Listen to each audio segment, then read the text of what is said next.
Hi ಎಲ್ಲರಿಗೂ welcome to my mini log. ಇವತ್ತೇನಪ್ಪ ಅಂದ್ರ ಜಲ್ದಿನೇ ಎದ್ದು ನನ್ನ ಫ್ರೆಂಡ್ ಮದುವೆಗೆ ಹೋಗೋದಿತ್ರಿ, ಮುದ್ದೆ ಬೇಳಕ್ಕೆ ಹೋಗೋದಿತ್ರಿ. ಆ್ಯಕ್ಚುಲಿ ನಾನು ಬೇರೆ ಊರಿಗೆ ಯಾವ ಮದುವೆಗೂ ಹೋಗಿದ್ದಿಲ್ರಿ, ಯಾಕಂದ್ರೆ ಈಕಿ ನನ್ನ ಭಾಳ ಕ್ಲೋಸ್ ಫ್ರೆಂಡ್ ಇದ್ದಳ್ರಿ. ನನ್ನ ಫ್ರೆಂಡ್ ಮದುವೆಗೆ ಹೋಗ್ಲೇಬೇಕಂತೇಳಿ ಹೊಂಟೀನ್ರಿ ಮುದ್ದೆ ಬಾಳಕ. ನನ್ನ ಫ್ರೆಂಡ್ ಮದುವೆಗೆ ನಾ ಗಿಫ್ಟ್ ತೊಗೊಕ್ ಬಂದೀನ್ರಿ, ಮಕಾಶಿ ಗಿಫ್ಟ್ ಸೆಂಟರ್ ತಾಳಿಕೋಟಿ ಅಂತ ಹೇಳಿ. ನಿಮಗೂ ಏನಾದರೂ ಗಿಫ್ಟ್ ಬೇಕಾದ್ರೆ ಅಂಕಲ್ ಅಂಗಡಿಗೆ ಬರ್ರಿ. ಅಂಕಲ್ ಹಾರ್ಟ್ಲಿ ತುಂಬ ಒಳ್ಳೆಯವ್ರು ಇದ್ದಾರೆ, ನೀವು ಬಂದು ಏನಾದರೂ ಪರ್ಚೇಸ್ ಮಾಡ್ಕೊಂಡು ಹೋಗ್ರಿ ಅಂತೇಳಿ ನಾ ಕೇಳ್ಕೊತೀನಿ.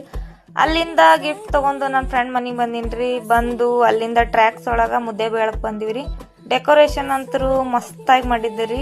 ನನ್ನ ಫ್ರೆಂಡ್ ಹತ್ರ ಹೋಗಿ ಆಕೆಗೆ ವಿಶ್ ಮಾಡಿ ಆಮೇಲೆ ಗಿಫ್ಟ್ ಕೊಟ್ಟು ನಾ ಬಂದೀವ್ರಿ ಡೈರೆಕ್ಟ್ ಊಟಕ್ಕೆ ಊಟಕ್ಕೆ ನೋಡ್ರಿ ಮಸಾಲೆ ರೈಸ್ ಮತ್ತು ಕಬಾಬ್ ಮಾಡಿಸಿದ್ದೀರಿ. ನನಗಂತರೂ ಭಾಳ ಇಷ್ಟ ಆಯ್ತ್ರಿ.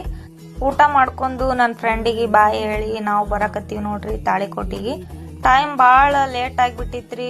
ಅಷ್ಟು ಮನು ತಾಳಿಕೋಟ್ಯಾಗ ನನಗೋಸ್ಕರ ಕಾಯಕತ್ತಿದ್ನಿ ರೀ ಬಿಜಾಪುರ ಸರ್ಕಲ್ ಒಳಗೆ. ಅಲ್ಲೇ ಇಬ್ಬರು ಸ್ವಲ್ಪ ಕಬಾಬ್ ತಿನ್ಕೊಂಡು ಮನೆ ಕಡೆ ಹೊಂಟೀವ್ರಿ. ಈ ವಿಡಿಯೋ ನಿಮಗೆ ಇಷ್ಟ ಆಗಿದೆ ಅಂತ ಅನ್ಕೋತೀನಿ ರೀ. ಇಷ್ಟ ಆದ್ರೆ ಲೈಕ್, ಶೇರ್, ಕಮೆಂಟ್ ಮತ್ತು ಸಬ್ಸ್ಕ್ರೈಬ್ ಆಗೋದು ಮರಿಬೇಡ್ರಿ. ಎಲ್ಲರಿಗೂ ಶುಭರಾತ್ರಿ. ಬಾಯ್.